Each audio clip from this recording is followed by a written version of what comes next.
wabarakatuh. Alhamdulillahirabbil alamin wassalatu wassalamu ala asrofil anbiya'i wal mursalin wa ala alihi washabihi ajma'in. Puji syukur kita atas kehadirat Allah Subhanahu wa taala yang mana atas nikmatnya kita dapat berkumpul dan bergabung di Zoom pada halaqah yang ke-26 ini. Baik yang terhormat Abangda Marataun beserta jajarannya, yang terhormat narasumber kita Abang Dimas Prasetyo dan seluruh peserta yang bergabung pada hari ini. Sebelumnya perkenalkan saya Makrumatul Afifah yang selaku moderator yang akan memandu jalannya acara kita pada hari ini. Adapun susunan kegiatan hari ini yaitu pertama pembukaan oleh saya sendiri, kemudian penyampaian materi oleh narasumber kita, dilanjutkan dengan sesi tanya jawab dan penutup. Baik, adapun tema dari halaqah yang ke-26 ini yaitu anak didik cinta astronomi dengan pemateri kita Abang Dimas Prasetyo. Langsung saja kita persilakan kepada Abangda Dimas Prasetyo. Baik, terima kasih. Pertama-tama saya ucapkan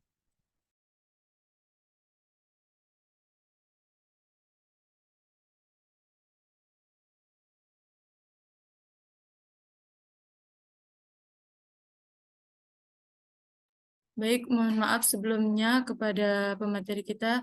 Sebelum penyajian materi, kita terlebih dahulu menyaksikan perkenalan video profil dari Oi Bungsu. Sekilas perkenalan dari kami.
Baik, itulah tadi sekilas perkenalan video profil dari OI Fungsu.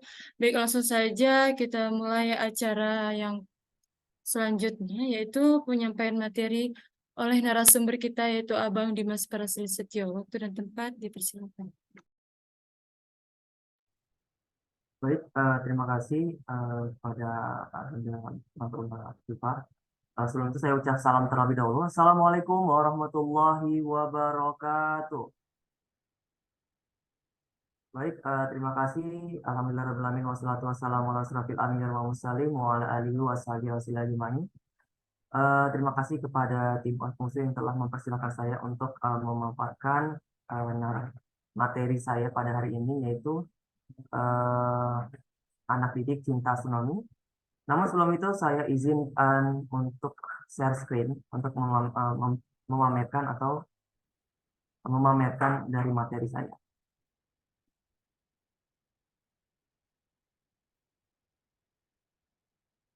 Oke, baik. Sesuai dengan tema kita pada hari ini, yaitu tema kita anak didik cinta astronomi. Nah, kalau ngomongin soal pendidikan, pastinya tidak jauh dari yang namanya materi pendidik sama peserta didik, ya. Itu ada tiga, materi, pendidik, dan peserta didik.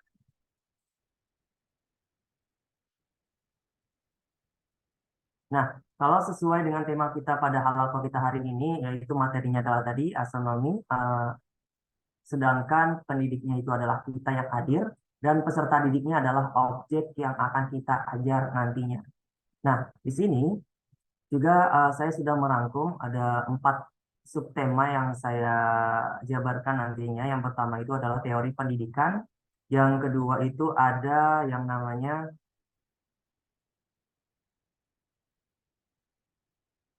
macam-macam karakter anak, yang ketiga karakteristik belajar anak, keempat metode belajar sang anak, yang kelima itu pengembangan karakter dengan memunculkan ketertarikan terhadap astronomi. Namun sebelum kita masuk ke bagian yang paling penting tadi, bagian paling penting itu adalah pengembangan karakter dengan memunculkan ketertarikan terhadap astronomi, kita akan mengenal dulu teori-teori dari pendidikan. Nah, teori pendidikan ini kalau sesuai dengan pendidikan klasik, ya. Jadi di sini terdapat ada empat pendidikan yang hadir. Ada empat, ya. Ada teori pendidikan klasik kalau terkait dengan teori pendidikan, ada teori pendidikan pribadi, ada teori pendidikan teknologi, ada juga teori pendidikan internasional. Nah, pertama-tama yang kita kenal itu di sini bagian teori pendidikan klasik, ya. Pada teori pendidikan klasik adalah pendidikan yang dipandang sebagai pendidikan konsep pendidikan tertua. Nah, pendidikan ini tuh bermula dari asumsi bahwa seluruh warisan budaya, pengetahuan, ide-ide atau nilai-nilai telah ditemukan oleh pemikir terdahulu.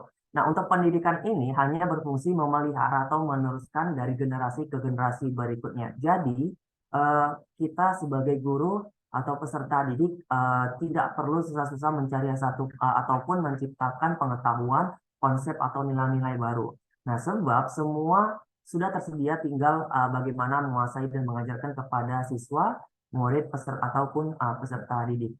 Nah, pada teori pendidikan klasik ini terdapat contoh lembaga pendidikan yang mengimplementasikan atau menerapkan teori pendidikan klasik ini, baik secara sadar ataupun tidak sadar. Salah satunya itu adalah pendidikan yang berada di pondok pesantren.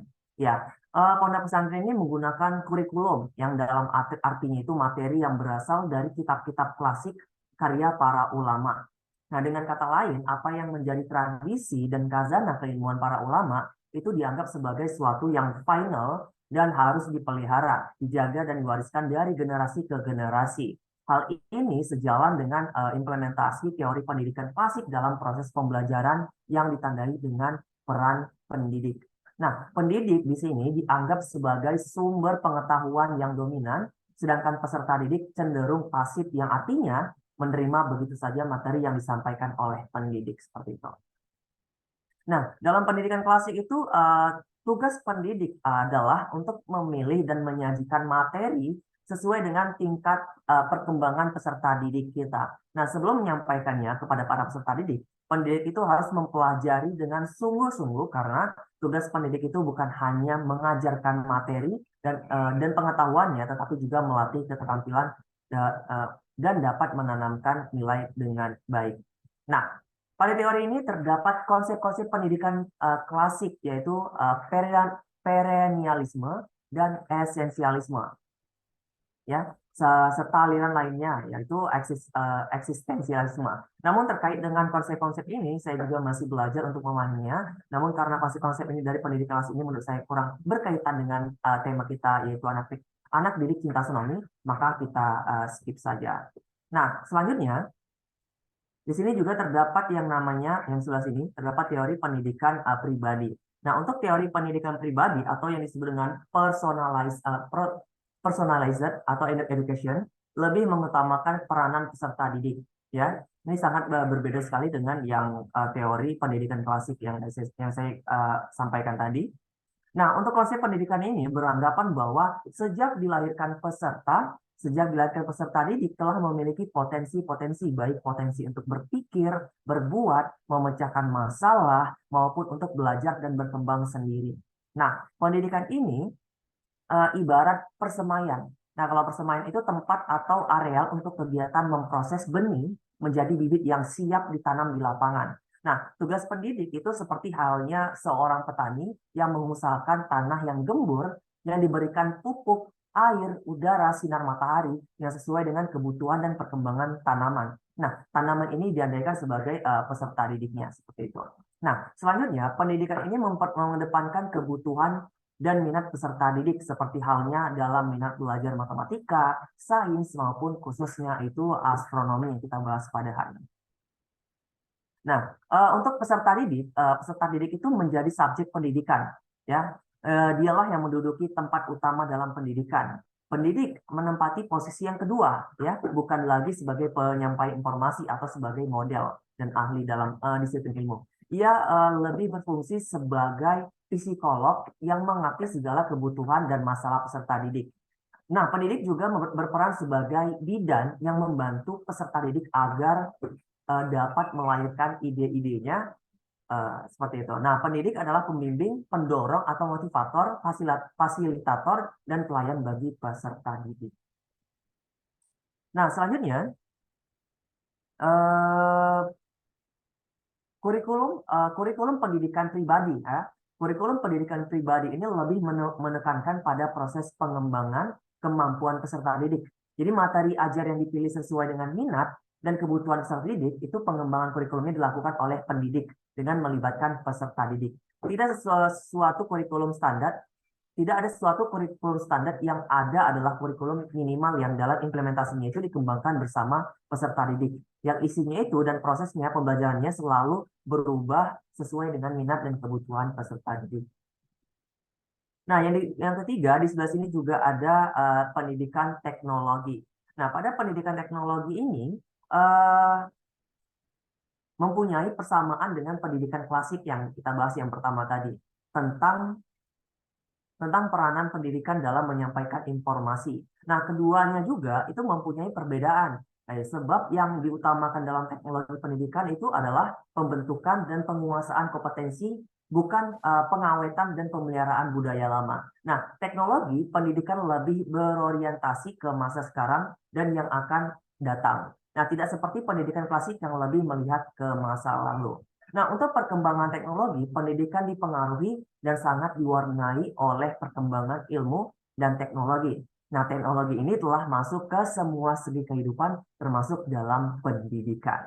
Nah, menurut pandangan klasik itu pengalaman manusia itu bersifat menetap, sama dari tahun ke tahunnya. Nah, berbeda dengan pandangan teknologi pendidikan. Untuk pengalaman teknologi pendidikan, itu pengalaman manusia itu selalu berubah. Hari ini lebih baik dari hari kemarin dan besok lebih baik dari hari ini. Nah, untuk kehidupan dan perkembangan itu selalu baru. Peserta didik itu berfungsi sebagai direktur belajar, lebih banyak melakukan tugas-tugas pengelolaan daripada penyampaian dan pendalaman bahan. Nah, selanjutnya teknologi pendidikan merupakan spesialisasi lebih lanjut dari ilmu pendidikan yang terutama itu berkepentingan dalam mengatasi masalah belajar pada manusia dengan memanfaatkan berbagai macam sumber insani dan non-insani dan menerapkan konsep sistem dalam usaha pemecahannya itu. Nah, untuk penggarapannya ditopang dengan sejumlah teori, model, konsep, prinsip dari bidang dan disiplin lain yang seperti ilmu perilaku, ilmu komunikasi, ilmu kerekayasaan, teori atau konsep sistem, dan lain-lain yang tidak dapat diperinci satu persatu.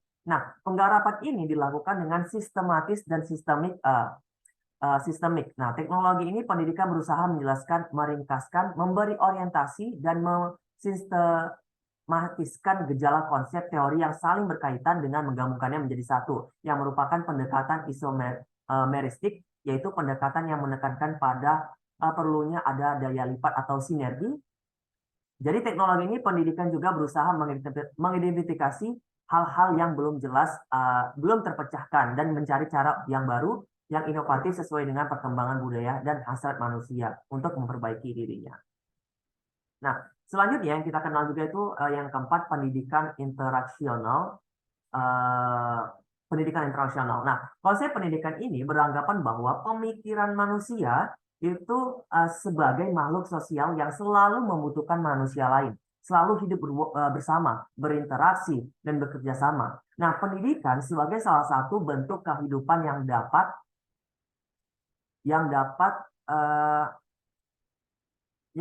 kerjasama dan interaksi. Nah, dalam pendidikan ini, klasik dan teknologi interaksi terjadi sepihak dari pendidikan kepada peserta didik. Sedangkan dalam pendidikan pribadi itu terjadi sebaliknya, dari peserta didik kepada pendidik. Nah, untuk pendidikan interaksional itu menekankan interaksi dua pihak, pendidik kepada peserta didik dan peserta didik kepada pendidik. Nah, seperti itu. Nah, dalam pendidikan internasional itu belajar lebih dari sekedar mempelajari fakta-fakta. Nah, peserta didik itu mengadakan pemahaman eksperimental dari fakta-fakta tersebut. Itu memberikan interpretasi yang bersifat menyeluruh serta memahami dalam konteks kehidupannya. Seperti setiap peserta didik itu begitu juga pendidik mempunyai rentetan pengalaman dan persepsi sendiri. Nah, dalam prosesnya, belajar persepsi-persepsi yang berbeda tersebut digunakan untuk menyoroti masalah bersama yang muncul dalam kehidupannya. Untuk dalam proses seperti itu, terjadinya dialog yang sedang berlangsung, seperti setiap peserta didik dan pendidik saling mendengarkan, memberikan pendapat, saling mengajar dan belajar. Nah, peserta didik tidak hanya berperan sebagai peserta didik, tetapi juga sebagai pendidik. Dan pendidik juga pada suatu saat berperan sebagai peserta didik yang turut belajar bersama para peserta didiknya. Nah, untuk interaksi juga terjadi antara siswa atau murid atau para peserta didik dengan bahan ajar. Nah, interaksi ini bukan hanya pada tingkat yang bagaimana ya gitu, tetapi lebih jauh, yaitu pada tingkat mengapa, tingkat mencari makna, baik makna sosial maupun makna pribadi atau self-conscious yang isinya itu atau bahan ajar ini berkenan dengan lingkungan sosial budaya yang mereka hadapi saat ini. Nah, untuk peserta didik sebagai individu selalu berinteraksi dengan lingkungannya, selalu terjadi hubungan timbal balik antara keduanya. Nah, untuk pandangannya itu mempengaruhi bentuk dan pola, ya, bentuk dan pola lingkungan. Di lain pihaknya itu kekuatan dan keterbatasan lingkungan itu mempengaruhi individu tersebut dari peserta didik. Nah, lingkungan itu merupakan bagian dari kehidupan peserta didik. Jadi interaksi juga terjadi antara pemikiran peserta didik dengan peserta didik lainnya. Nah, untuk proses belajarnya itu dalam model interaksi ini terjadi melalui dialog antara keduanya dengan orang lain, apakah dengan guru, teman, atau yang lainnya. Nah, belajar adalah kerjasama dan saling ketergantungan dengan orang lain. Nah, untuk peserta didik ini belajar memperhatikan, menerima, menilai pendapat orang lain, dan juga belajar menyatakan pendapat dan sikapnya sendiri. Nah, melalui interaksi tersebut muncullah pengetahuan, pendapat, sikap, dan keterampilan-keterampilan baru. Nah, untuk pendidik itu berperan dalam menciptakan situasi dialog dengan dasar saling mempercayai dan saling membantu. Nah, untuk bahan ajarnya itu diambil dari lingkungan sosial budaya yang dihadapi para peserta didik sekarang. Nah, mereka diajak untuk menghayati nilai-nilai sosial budaya yang ada di masyarakat, memberikan penilaian yang kritis, kemudian mereka mengembangkan persepsinya sendiri. Nah, terhadap berbagai aspek kehidupan di masyarakat. Nah, kurikulum pendidikan internasional itu menekankan baik pada isi maupun proses pendidikan sekaligus. Isi pendidikan terdiri dari atas problem-problem nyata yang aktual yang dihadapi dalam kehidupan di masyarakat. Nah, untuk proses pendidikannya itu berbentuk kegiatan-kegiatan belajar kelompok yang menggunakan kerjasama baik antara sesama peserta didik maupun peserta didik bersama pendidik ataupun dengan sumber-sumber belajar lainnya. Nah, selanjutnya ini terdapat macam-macam karakter anak ya, macam-macam karakter anak. Nah, setelah tadi kita sudah memahami teori pendidikan. Nah, selanjutnya itu sekarang kita akan mengenal macam-macam karakter anak yang telah diungkapkan oleh tokoh ya, seorang tokoh yang dijuluki sebagai Bapak Kedokteran yang sudah mempelajari dan mengidentifikasikan karakteristik anak sejak 2500 tahun yang lalu, yang namanya itu beliau namanya Hippocrates ya. Nah, Hippocrates itu mengungkapkan ada 4 jenis ya karakteristik anak yang paling umum. Yang pertama itu ada koleris ya, atau kolerik. Atau yang kedua itu ada sanguinis atau optimis. Yang ketiga itu ada melankolis, dan yang keempat itu ada phlegmatis. Nah, untuk yang koleris, koleris itu merupakan sosok pemimpin ya. Kita harus mengenal dulu karakternya. Jadi untuk karakter yang koleris ini merupakan sosok pemimpin yang mereka itu berpikir cepat, memiliki sifat yang kompetentif, mandiri, dan tahu apa yang mereka inginkan. Nah, ketika anak dengan karakteristik koleris mendapatkan kritikan, mereka berani untuk mengungkapkan pendapat mereka. Sebab anak dengan karakteristik koleris ini percaya bahwa membuktikan diri benar lebih baik. Dapat disimpulkan bahwa anak dengan kepribadian koleris ini cenderung belak-belakan, memiliki jiwa kompetitif, dan berkemauan keras. Nah, yang kedua itu ada yang namanya karakteristik anak ya sanguinis atau optimis ya. Anak dengan tipe kepribadian sanguinis ini cenderung optimis, ceria, mudah bergaul, banyak bicara, dan imajinatif. Nah, anak dengan kepribadian optimis ini senang dengan petualangan dan memiliki toleransi tinggi pada berbagai jenis resiko. Nah, anak yang memiliki karakter optimis biasanya itu mudah bosan dan akan segera mencari variasi dalam kegiatannya. Nah, mereka memiliki kreativitas yang amat tinggi. Nah, yang ketiga itu ada karakter melankolis ya. Kalau Oxford University Press mendefinisikannya itu anak dengan karakteristik melankolis itu tidak hanya terbatas pada kesedihan atau perasaan putus asa. Nah, karakter melankolis ini jauh lebih luas daripada itu. Nah, mereka memiliki sifat setia, tabah, dan sangat cerdas secara emosional. Nah, anak yang memiliki karakter melankolis ini mampu memahami emosi orang lain. Mereka dapat diandalkan dan suka menolong. Nah, di sisi lain, ketika dibiarkan secara emosional, si melankolis ini cenderung gugup, murung, dan cemas. Nah, orang-orang melankolis umumnya memiliki pencernaan buruk dan cenderung sembelit. Nah, mereka mudah gelisah dan cepat panik. Namun, jika anak melankolis ini mampu mengatasi perasaan gugup, murung, dan gelisahnya, mereka akan berhasil mencapai tujuan, menyelesaikan tugas dengan baik dan sesuai dengan tenggat waktunya. Nah, selanjutnya ada juga karakter anak yang namanya phlegmatis. Nah, anak dengan karakter phlegmatis ini cenderung pasif, tidak terlalu ambisius, dan tidak memiliki rasa urgensi. Nah, phlegmatis ini adalah introvert, ya, tenang, tidak beremosional, santai, ragu-ragu, sabar, dan menyenangkan. Nah, anak dengan karakter phlegmatis ini tidak akan langsung menanggapi orang lain. Sejauh ini, anak dengan karakter phlegmatis ini adalah yang paling mudah bergaul. Nah, karakter anak ini lebih tenang, lebih memiliki gaya hidup yang pribadi, sederhana, berpusat di sekitar rumah dan keluarga. Nah, mereka membutuhkan waktu untuk menyesuaikan diri dengan perubahan atau lingkungan baru. Nah, anak-anak ini bisa menyembunyikan perasaan sabar, menyimpan dendam mereka. mereka gigih dan konsisten dengan apa yang mereka lakukan, namun karena sifat pasifnya, mereka cenderung menunda-nunda pekerjaannya. Nah, setelah penjelasan tentang macam-macam karakter, kita sudah mengenal macam-macam karakter dan juga teori dari pendidikan, kita akan masuk ke karakteristik anak. Karakteristik belajar anak, ya, sang anak belajar sang anak seperti itu. Nah, seorang anak itu memiliki karakteristik dalam belajar. Nah, anak belajar secara bertahap, ya. Itu memiliki cara berpikirnya itu bersifat khas, belajar dengan berbagai cara, serta anak belajar secara sosialisasi. Nah, ini terdapat sudah saya rangkum 4 karakteristik belajar anak. Yang pertama itu ada yang namanya anak belajar secara bertahap. Yang kedua tadi ada cara berpikir anak bersifat khas. Ketiga itu anak belajar dengan cara dengan berbagai cara, dan yang keempat itu anak belajar saat bersosialisasi. Untuk yang pertama itu anak belajar secara bertahap. Nah, anak ini merupakan pembelajar alami, ya. Anak itu memulai belajarnya sejak lahir, ya, sejak lahir dan terus berkembang secara bertahap sesuai dengan pengalaman yang mereka miliki.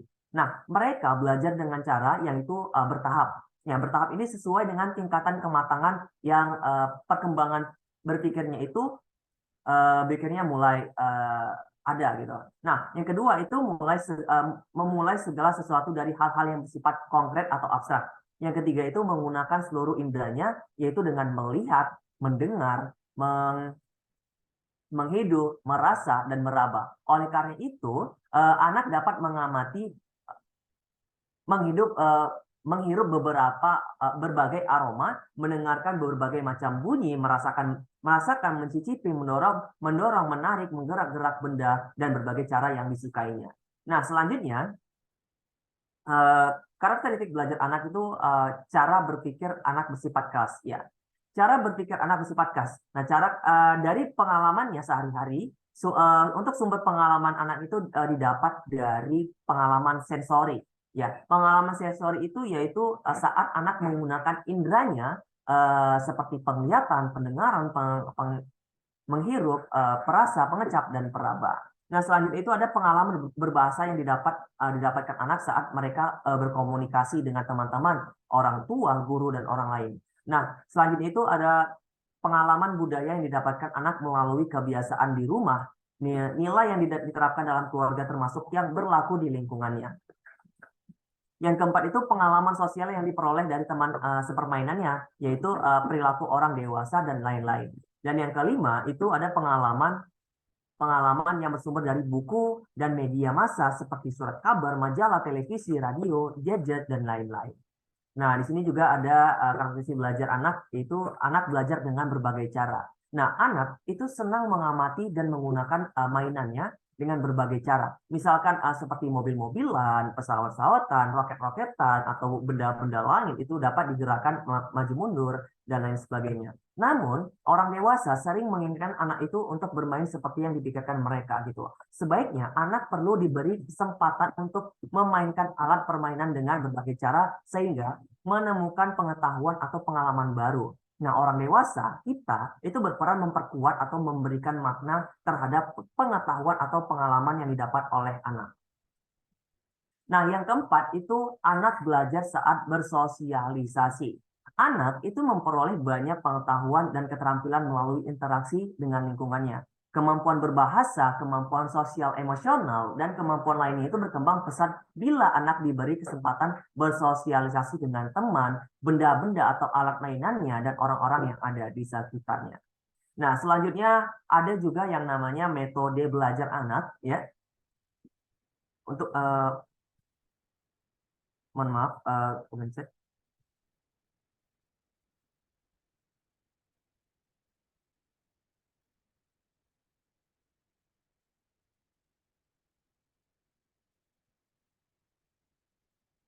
ya, metode belajar anak. Ya, secara umum setidaknya ada lima teknis yang mengajar dan dalam mengajar dan metode pembelajaran anak. Yang itu metodenya itu yaitu metode bermain, metode bercerita, metode bernyanyi atau musik, metode berkarya wisata, dan metode demonstrasi. Nah, hal-hal ini yang dapat saya sampaikan, yang saya rangkum ini berkaitan dengan tema kita itu anak didik cinta astronomi. Nah, yang pertama itu metode bermain. Ya, mana tahu ada alat-alat permainan yang terkait dengan astronomi itu dapat kita kita aplikasikan untuk anak kita arahkan untuk anak kita untuk dapat mengenal beberapa benda-benda langit terkait dengan astronomi. Nah, selanjutnya dunia anak ya, usia dini itu berpusat pada bermain ya, kebanyakan itu pada bermain. Nah, sesuai dengan namanya, metode bermain itu menerapkan permainan sebagai pembelajaran bagi anak kita, anak didik ya, anak peserta didik. Nah, berdasarkan penelusuran literatur maupun pengamatan sepintas dari lapangan, metode ini terbukti amat efektif. Nah, setidaknya itu ada 5 manfaat nyata dari metode bermain ini. Di antaranya itu adalah manfaat motorik, yaitu manfaat yang berhubungan dengan nilai-nilai positif bermain yang terjadi pada fisik jasmani anak. Yang kedua itu manfaat afeksi, ya. Manfaat afeksi itu manfaat bermain yang berhubungan dengan perkembangan psikologis anak. Yang ketiga itu manfaat kognitif, ya. Manfaat kognitif ini yang merupakan manfaat bermain untuk perkembangan kecerdasan anak yang biasanya itu berhubungan dengan kemampuan imajinasi pada anak, ya, yang melahirkan ide-ide atau melahirkan ide-ide seperti itu. Nah, selanjutnya yang keempat itu manfaat spiritual, ya, manfaat spiritual yaitu manfaat bermain yang menjadi dasar pembentukan nilai-nilai kesucian maupun keluhuran akhlak manusia. Dan yang kelima ini manfaat keseimbangan, yaitu manfaat yang berfungsi untuk melatih dan mengembangkan perpaduan nilai-nilai positif dan negatif dari bermain. Nah, selanjutnya kita beralih metode bercerita. Nah, pada metode bercerita ini adalah metode pembelajaran anak usia dini yang menggunakan teknik pendidik atau guru atau seorang ibu atau seorang ayah itu bercerita tentang suatu legenda, dongeng, mitos atau suatu kisah yang disisipkan pesan-pesan moral tertentu. Nah, hal ini juga berkaitan dengan tema kita terkait dengan astronomi. Nah, hal ini juga berguna bagi anak ketika suatu saat itu menemukan masalah yang hampir mirip dengan kisah atau dongeng yang pernah diceritakan oleh pendidik atau gurunya, gitu. Nah, dari kisah-kisah tersebut, alam bawah sadar anak itu akan memicu nalar konstruktif, ya, pemecahan masalah yang dihadapi sesuai pesan moral atau intelektual yang diajarkan. Nah, yang ketiga ada metode nyanyi atau musik, ya. Ini menurut saya kurang kurang berkaitan dengan tema kita pada hari ini. Namun kita hanya mengenal saja terkait dengan metode menyanyi atau musik yang kita ajarkan untuk anak didik kita untuk dapat memahami cinta terkait dengan astronomi seperti itu. Nah, untuk metode menyanyi ya, untuk metode menyanyi itu metode pembelajaran anak usia dini yang menggunakan media nyanyian ya sebagai wahana belajar. Mungkin bisa kalau yang paling terkenal itu yang bisa kita putar yang ada di YouTube itu Pagiku Cerahku, mohon maaf, saya lupa lagunya, tapi yang berkaitan dengan astronomi yang memperkenalkan astronomi itu terhadap anak didik kita seperti itu. Nah, kalau menurut Grace Sudargo, itu seorang musisi dan pendidik itu berpendapat bahwa dasar-dasar musik klasik itu secara umum berasal dari ritme denyut nadi manusia sehingga musik mampu berperan besar dalam perkembangan otak serta pembentukannya jiwa, karakter, dan raga manusia. Nah, seperti itu. Nah, yang keempat di sini juga ada metode karya wisata. Nah, metode karya wisata ini menurut Sagala seorang penulis ya berkaitan dengan ini, karya wisata dia menjelaskan bahwasanya karya wisata itu sebagai metode pembelajaran peserta didik di bawah bimbingan guru untuk mengunjungi tempat-tempat tertentu dengan maksud belajar. Ya, karya wisata ini juga bisa dikatakan sebagai cara mengajar yang melaksanakan dengan mengajak peserta didik ke suatu objek tertentu di luar sekolah untuk mempelajari atau menyelidiki secara langsung seperti bengkel, pabrik, kebun binatang, alam, kebun, gunung, pantai, dan lain sebagainya. Nah, selanjutnya, karya wisata banyak memiliki nilai non-akademis, tetapi juga tujuannya itu umum pendidikannya itu dapat dicapai. Nah, terutama mengenai wawasan dan pengalaman tentang dunia luar seperti kunjungan tempat-tempat situs bersejarah, museum, peternakan yang sistematis, dan sebagainya. Nah, yang keempat itu ada juga metode demonstrasi. Ya, demonstrasi ini berarti menunjukkan dan menjelaskan. Jadi dalam demonstrasi kita itu menunjukkan dan menjelaskan cara-cara mengerjakan sesuatu. Melalui demonstrasi anak-anak atau simulasi, anak-anak diharapkan dapat mengenal langkah-langkah pelaksanaan yang akan kita ceritakan atau kita bagikan atau kita informasikan. Nah, demonstrasi ini mempunyai makna penting bagi anak. Yang pertama itu dapat memperlihatkan secara konkret apa yang dilakukan, membantu mengembangkan kemampuan mengamati kemampuan secara cermat dan teliti, membantu mengembangkan kemampuan untuk melakukan segala pekerjaan secara teliti, cermat, dan tepat. Dan yang keempat itu membantu mengembangkan peniruan dan pengenalan secara tepat. Nah, kita masuk yang ke intinya itu pengembangan karakter dengan memunculkan ketertarikan terhadap astronomi. Nah, setelah kita sudah paham dan mengenal dari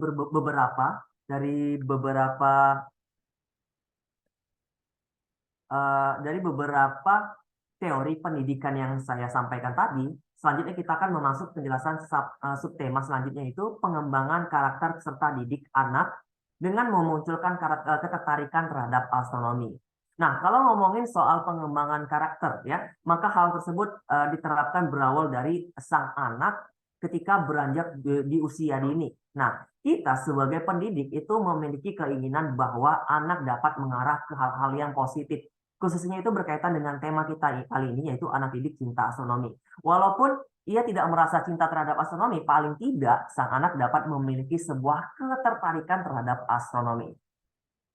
Nah, anak-anak itu kan lahir dengan keunikan karakternya masing-masing. Ada karakter anak yang lebih suka bersosialisasi, sementara yang lainnya itu pemalu. Nah, beberapa anak terlalu kaku, tapi juga ada anak yang menunjukkan keberanian yang luar biasa. Namun bagaimanapun juga, sang anak memiliki potensi dalam mengembangkan sifat atau karakter yang baik seiring berjalannya waktu. Nah, mereka diharapkan dapat memberikan kontribusi positif yang kebanggaan bagi kita sebagai pendidik. Nah, ada beberapa hal yang berpengaruh dalam pembentukan karakter seanak, ya. Sebagai orang tua atau sebagai pendidik, hal ini sangat penting sekali. Hal ini sangat penting sekali untuk menyadari apa faktor-faktor pembentukan pengembangan karakter tersebut. Nah, ini dapat membantu kita sebagai pendidik menuntun sang anak agar ia dapat tumbuh dengan karakter terbaiknya. Nah, di sini ada 3 faktor yang sudah saya rangkum. Yang pertama itu karakter anak itu dengan memunculkan ketertarikan terhadap astronomi. Yang pertama itu adalah natur. Ya, natur itu maksudnya faktor keturunan atau gen. Yang kedua itu nurture atau pola pengasuhan. Yang ketiga itu paparan media. Nah, untuk yang pertama tadi itu namanya natur, ya, faktor keturunan atau gen. Nah, untuk kepribadian bawaan anak itu sejak lahir mungkin menjadi salah satu faktor penting yang menentukan karakternya. Sebagai contoh nih, beberapa anak secara alami lebih supel dibandingkan yang lainnya. Nah, supel itu maksudnya kepribadiannya yang pandai bergaul dan menyesuaikan diri. Nah, seseorang yang mempunyai kepribadian ini cenderung mudah menarik simpati serta lebih disukai. Nah, pada dasarnya, setiap anak itu mempunyai kelemahan dan kekuatannya sendiri yang nantinya berpengaruh pada perkembangan karakter mereka di masa yang akan datang. Itu sebabnya kita harus paham karakter anak, apakah anaknya pendiam, aktif, maupun hyperaktif untuk memudahkan kita dalam memberikan pola asuh yang baik kepada sang anak untuk menarik perhatiannya agar dapat mencintai astronomi. Nah, selanjutnya itu ada nurture atau pola pengasuhan.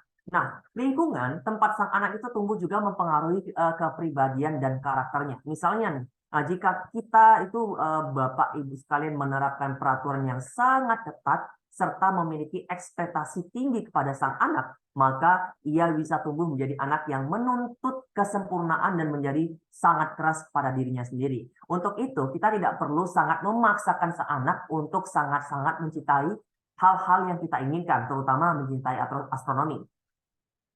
Bukan maksud saya itu menyerah untuk sang anak mencintai astronomi ya, ataupun yang kita inginkan.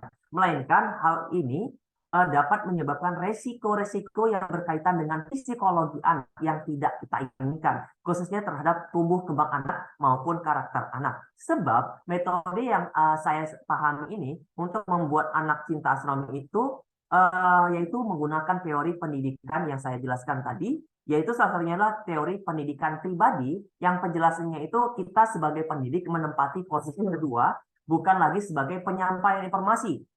kita lebih berfungsi sebagai psikolog yang mengerti segala kebutuhan dan masalah peserta didik, yang berperan sebagai bidan yang membantu peserta didik agar dapat melahirkan ide-idenya, sehingga pendidik menjadi pembimbing, pendorong, motivator atau fasilitator dan pelayan bagi peserta didik kita.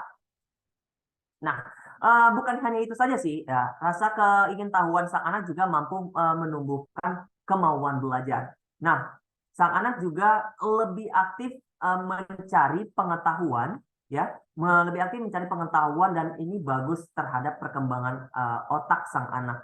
Ya, untuk kita itu pastikan dulu kita sebagai pendidik dapat mendorong rasa keingintahuan sang anak sebagai pembimbing atau pendorong, motivator atau fasilitator. Untuk mengikuti kegiatan lainnya berkaitan dengan alam untuk dapat memunculkan rasa kagum terhadap astronomi. Nah, dari semua faktor itu nantinya peran orang tua itu akan memainkan peran terpenting sebagai pengasuh. Perilaku yang kita kenalkan ini dan kita contohkan ini kepada sang anak akan menjadi bagian dari kehidupannya sejak dini. Nah, yang ketiga itu ada paparan media. Nah, untuk paparan media ini mulai dari film, kartun yang sang anak tonton itu hingga permainan itu di gadgetnya itu semua dapat berkontribusi pada nilai-nilai atau ajaran yang dipercayai oleh sang anak, bahkan hingga dewasa. Oleh sebab itu, kita bisa memfasilitasi media-media yang bermacam-macam yang berkaitan dengan astronomi, hingga sang anak dapat memiliki ketertarikan dalam mencintai astronomi. Itu sebabnya pendidik menjadi fasilitator yang dapat memantau semua paparan media yang diterima anak. Kita juga bisa mengajarkan mereka untuk menilai serta memilah informasi apa yang sekiranya baik dan tidak baik untuk sang anak. Ya, mungkin itu saja penjelasan dari saya. Kalau gitu saya kembalikan lagi ke moderator untuk masuk ke sesi tanya jawab. Baik, terima kasih kepada narasumber yang telah menyampaikan materi yang sangat luar biasa. Baik, kepada seluruh peserta, jika ada yang ingin bertanya, boleh diaktifkan tombol raise hand-nya atau langsung saja aktifkan mikrofonnya dan kameranya.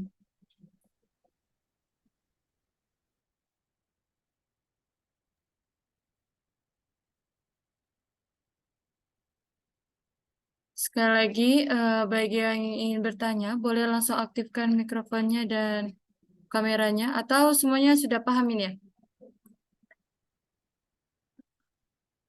Atau boleh diisi di kolom chat.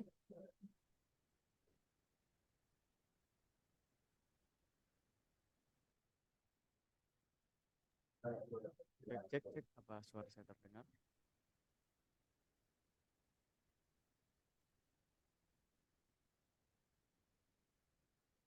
Cek, cek, cek, apa suara saya terdengar?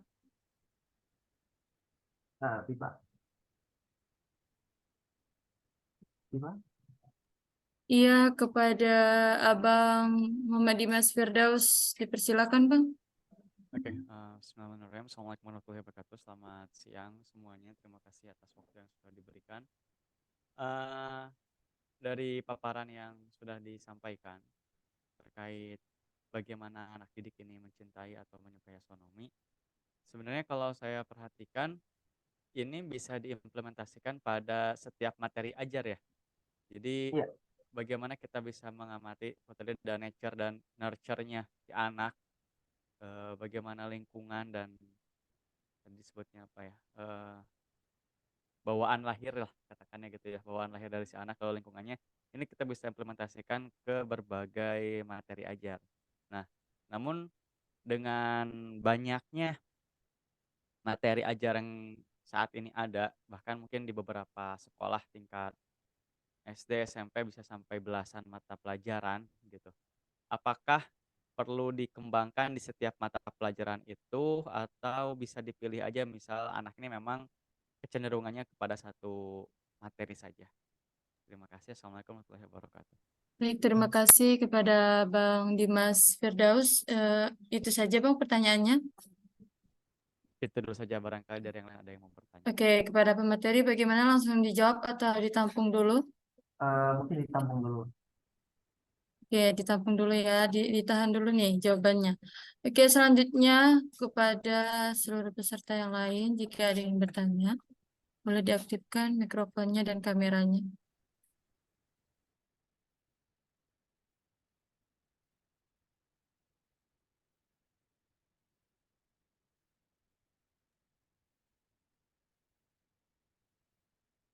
Oke, sambil menunggu dari pertanyaan dari peserta yang lain, boleh nih kepada pemateri untuk menjawab pertanyaan dari Abang Muhammad Dimas Firdaus tadi.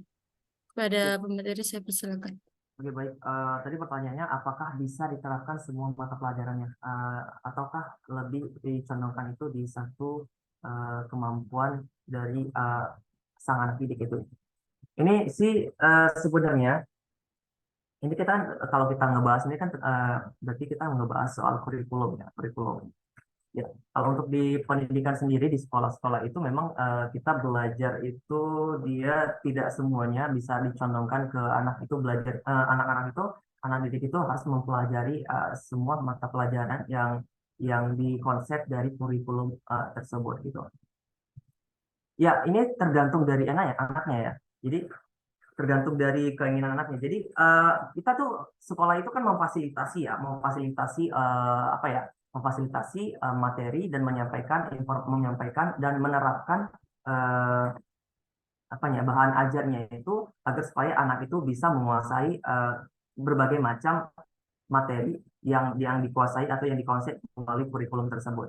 Nah, cuman ini lagi-lagi kalau dari saya ya, eh, kalau dari saya sendiri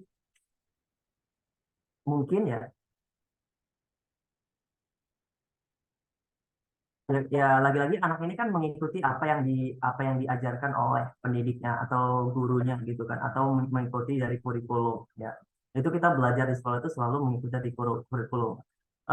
Tapi kalau untuk sang anak sendiri ya itu tergantung pilihan dia. Jika dia memiliki kecondongan terhadap suatu apa namanya misalkan dia lebih condong dia kan ini kan kita ngebahas soal anak didik cinta astronomi. Dia kita kan mau pengennya itu dia itu untuk berusaha belajar atau menguasai apa yang kita inginkan itu yang terkait dengan untuk dapat mengenal atau dapat cinta terhadap astronomi. Tapi keinginan sang anak itu dia timbal balik gitu, eh, tidak menyukai astronomi tersebut gitu. Itu lagi-lagi kembali lagi pada antara keduanya anak didiknya dan gurunya itu untuk saling apa ya saling bekerja sama dalam pendidikan itu. Seperti yang saya sebutkan tadi, misalkan anak tadi tidak memiliki keinginan, tidak memiliki minat dalam dunia astronomi itu tidak usah dipaksakan. Tapi tugas kita itu seperti yang saya sampaikan dalam poin itu, dalam teorinya itu teori pribadi. Kalau teori pribadi itu kan bukan condong dari pendidik atau guru ke anak didik atau murid, tapi lebih itu antara interaksi keduanya. Jadi kalau misalkan anak itu uh, tidak tertarik, ya udah, yang penting dia apa tidak mencintai, yang paling tidak dia mengenal dan sedikit tertarik dengan astronomi tersebut gitu. Jadi tidak bisa dipaksakan.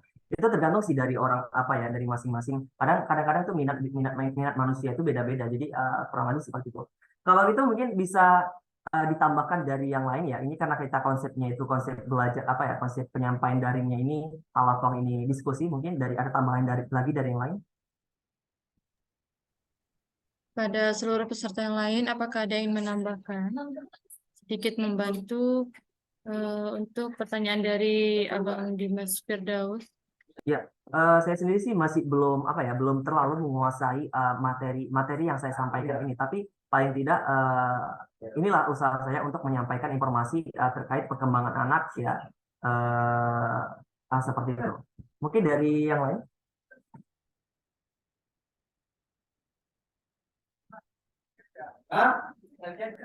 Apa itu bang ya?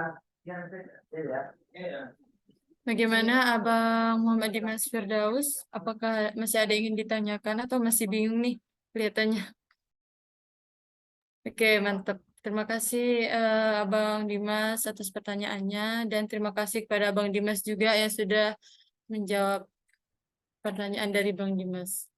Baik, kepada seluruh peserta yang lain, apakah ada lagi pertanyaan seputar mendidik anak nih supaya cinta dengan dunia astronomi ini pasti cocok banget ya dengan kunjungan yang hari-hari dihadapi oleh tim OIF di planetarium, kunjungan dari anak-anak sekolah.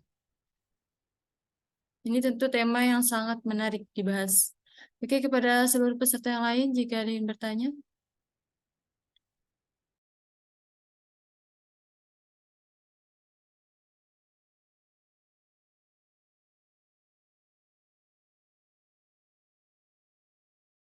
Oke, karena belum ada nih ya yang ngasih pertanyaan atau masih disiapkan mungkin pertanyaannya. Saya aja yang ingin bertanya kepada pemateri. Saya ingin bertanya ini, Bang. Bagaimana kita bisa eh, menumbuhkan rasa cinta anak tersebut terhadap dunia astronomi? Misalnya nih orang tuanya ingin mengenalkan anak tersebut ke dunia astronomi. Orang tua tersebut membawa anak tersebut kunjungan ke Oib Umsu. Nah, ternyata anak tersebut tidak memiliki rasa cinta sama sekali terhadap dunia astronomi. Nah, bagaimana tuh, Bang? Caranya supaya anak tersebut bisa cinta nih sama dunia astronomi. Oh ya, tadi memang belum saya jelaskan lebih rinci terkait dengan itu. Cuma tadi saya menjelaskan eh, hal-hal yang berkaitan itu kayak tadi ya. Mungkin ini ya, kalau untuk menumbuhkan ketertarikan, untuk menjawab dari tema saya itu bagaimana sih menumbuhkan rasa cinta anak terkait dengan astronomi gitu ya. Kalau kita sebagai peran pendidik, itu peran kita itu memfasilitasi, seperti yang saya sebutkan tadi, memfasilitasi dari teori apa namanya pribadi. Nah, eh, anak itu kan dia seperti lembaran kertas putih yang memang itu dia ketika melihat hal-hal yang baru. Jadi manusia itu ketika melihat hal yang baru itu ketika apa ya rasanya tuh wah gitu kan. Nah, ungkapan wah itu milik wajah wah itu sudah apa ya ada gambaran menarik menarik apa yang dia inginkan gitu, apa yang dia lihat gitu. Jadi tugas kita sebagai pendidik ya paling utama kita apa ya memfasilitasi dengan gambaran-gambaran bahwasanya alam semesta itu sangat indah gitu. Misalkan seperti yang saya jelaskan tadi di dalam materi saya itu ada yang tadi eh, apa ya metode belajar pariwisata. Nah, metode belajar pariwisata kita sendiri yang sudah dewasa nih ketika kita berada di tempat-tempat yang baru misalkan kayak orang desa pergi ke kota, orang kota pergi ke desa itu pasti ada rasa wah gitu kan. Itu ada rasa ketertarikan. Apalagi ketika kita yang belum pernah sama sekali melihat benda-benda langit, belum pernah sekali melihat bintang, ketika pertama kali melihat bintang dia akan tampak takjub. Nah, dengan tampak takjubnya itu ada perasaan ketertarikan. Nah, disitulah tugas kita untuk terus mendorong anak tersebut agar supaya lebih tertarik lagi, lebih cinta lagi, memunculkan rasa cinta itu terhadap astronomi. Kalau media-media yang bisa kita ajarkan itu bisa berupa tadi yang saya jelaskan ada buku ya, buku. Kalau misalkan di musik ya, kalau musik itu mungkin saya lupa ya itu ada videonya biasanya diputar di profilnya Oifungsu itu eh, pokoknya ada musik yang berkaitan dengan astronomi. Nah, selanjutnya juga ada tadi yang saya sebutkan itu pariwisata sudah, terus belajar ya, belajar misalnya kayak membaca bahwasanya ada apa ya, bercerita legenda atau bercerita tentang astronomi itu keluar angkasa, ya apa ya, astronot keluar angkasa seperti ini, seperti itu. Nah, ya kurang lebih kita ya sebagai pendidik itu memang harus yang lebih aktif ya untuk menyodorkan memfasilitasi terkait anak didik tersebut karena anak didik itu kan hanya menerima terus karena dia memiliki karakter ya karakter itu dia karakternya kalau aktif pasti kan eh, dia banyak mengeksplorasi kalau karakternya aktif tapi kalau karakternya pendiam gitu kan kayak introvert atau lain sebagainya itu mungkin peran peran pendidik itu lebih banyak dibutuhkan untuk menerapkan rasa cinta terhadap astronomi tersebut. Mungkin itu saja sih. Baik, terima kasih kepada pemateri yang luar biasa. Oke, jadi intinya cara kita untuk meningkatkan atau untuk menumbuhkan rasa cinta terhadap dunia astronomi kepada anak-anak, mungkin tadi dapat saya simpulkan dari yang Abang Dimas sampaikan. Pertama dari melalui pariwisata itu dengan berkunjung ke observatorium ya Bang ya salah satunya. Yang kedua dengan mengenalkan dunia astronomi dengan musik, dan yang terakhir dengan bercerita tentang dunia astronomi. Baik, kepada seluruh peserta yang lain, apakah ada yang ingin bertanya lagi?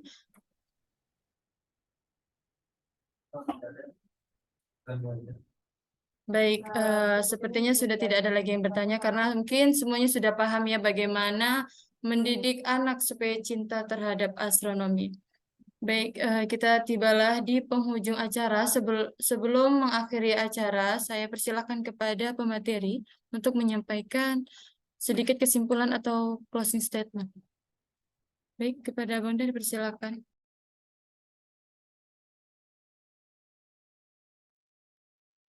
Ya, seperti yang saya jelaskan tadi, untuk anak itu kan memang apa ya, seperti kertas warna putih yang memang itu masih masih suci, tidak ada karakternya itu belum terbentuk. Jadi tugas kita itu membentuk hal tersebut dan menerapkannya agar supaya kita ketika kita sudah paham karakternya seperti apa, lalu kita lanjut ke metode-metode yang mau kita ajarkan, yang mau kita inginkan. Nah, misalkan kita terkait dengan anak didik cinta astronomi, maka kita berikan dorongan-dorongan dan memfasilitasi metode-metode terkait pembelajaran terkait dengan astronomi. Kalau misalkan untuk belajar terkait dengan astronomi, kita bisa memberikan fasilitasi media-media terkait dengan astronomi. Contoh yang ada di OI Fungsu, kita bisa juga menggunakan alat-alat yang ada di OI Fungsu, yaitu alat peraga simulasi fase bulan, yaitu salah satunya dapat apa ya, mensimulasikan atau menggambarkan bahwasanya seperti inilah benda tersebut agar menarik perhatian dari peserta didiknya. Nah, selanjutnya kita juga bisa menggunakan alat lainnya, itu terdapat yang namanya, kalau yang paling modern itu stellarium. Nah, stellarium ini kita gunakan, kita tunjukkan kepada anak didik. Nah, contohnya itu sama seperti yang kemarin itu yang kita apa ya, eh, kita ke OIF Camp ya, camping astronomi ya, anak-anak itu saya yang bertugas di sana, saya berikan gambaran seperti ini, posisi bintang-bintang, mereka tampak tertarik dengan hal tersebut, sehingga hal tersebut memunculkan rasa tertarikan dan akan di puncaknya itu merasa cinta terhadap astronomi. Nah, mungkin itu saja closing statement dari saya. Mungkin saya kembalikan kepada moderator. Saya ucap salam. Wassalamualaikum warahmatullahi wabarakatuh. Waalaikumsalam warahmatullahi wabarakatuh. Baik, terima kasih kepada pemateri atas penyajian materinya luar biasa pada hari ini. Semoga dapat menambah wawasan kita semua ya. Amin ya rabbal alamin. Baik, kepada seluruh peserta, saya sekali lagi mengucapkan terima kasih sudah mengikuti acara dari awal hingga akhir. Baik, saya tutup acara dengan mengucapkan alhamdulillah. Alhamdulillahirabbil alamin. Saya selaku moderator, kurang lebihnya saya mohon maaf. Wassalamualaikum warahmatullahi wabarakatuh. Waalaikumsalam warahmatullahi wabarakatuh.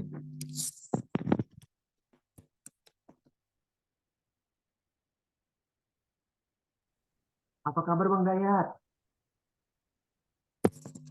Alhamdulillah sehat luar biasa.